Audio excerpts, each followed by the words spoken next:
এ কেমন হোলি খেলা?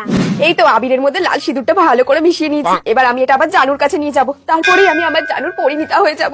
কি মজাই না হচ্ছে। আরে ঝুমা বৌদিটা যে কি করে না, সারা গায়ে রং লাগিয়ে দিল।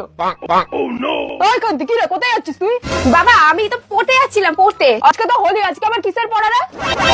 আসলে স্যার না আজকে একটা এক্সট্রা ক্লাস দিয়েছে, আমাকে পড়তে যেতেই হবে বাবা। না না, এই রঙের মধ্যে তোকে আর পড়তে যেতে হবে না, কালকে দিয়ে পড়তে যাস। দেখপত্র রেখে চল, বাইরে রং খেলা হচ্ছে, চল। কি বাবা, পড়তে না গেলে আমার জানুর সাথে দেখা কি করে হবে? কিন্তু বাবা তোমাকে এত রং কে মাখিয়ে দিল? আরে আমাকে তো পাশের বাড়ি ঝুমা বৌদি একটু রং লাগিয়ে দিল। ওনাকেও তো একটু রং মাখাতে হয়, কিন্তু রং কোথায় পাই? এই তো তোর কাছে রং আছে, তোর রংটা দে তো। লাল আবির বেশ ভালোই হবে। না না না, এই রংটা দেওয়া যাবে না বাবা, এই রংটা দেওয়া যাবে না। আরে খেন্তি দে তো বাবা। খেন্তির মা আসার আগে এবার ঝুমা বৌদিকে ভালো করে রং লাগিয়ে দেবো। বাবা তো সিঁদুর মেশানো আবিরটা নিয়ে চলে গেলে, এ তো দেখছি আমি আমার জানুর পরিণীতা হওয়ার আগে ঝুমা কাকির বাবার পরিণীতা হয়ে যাবে।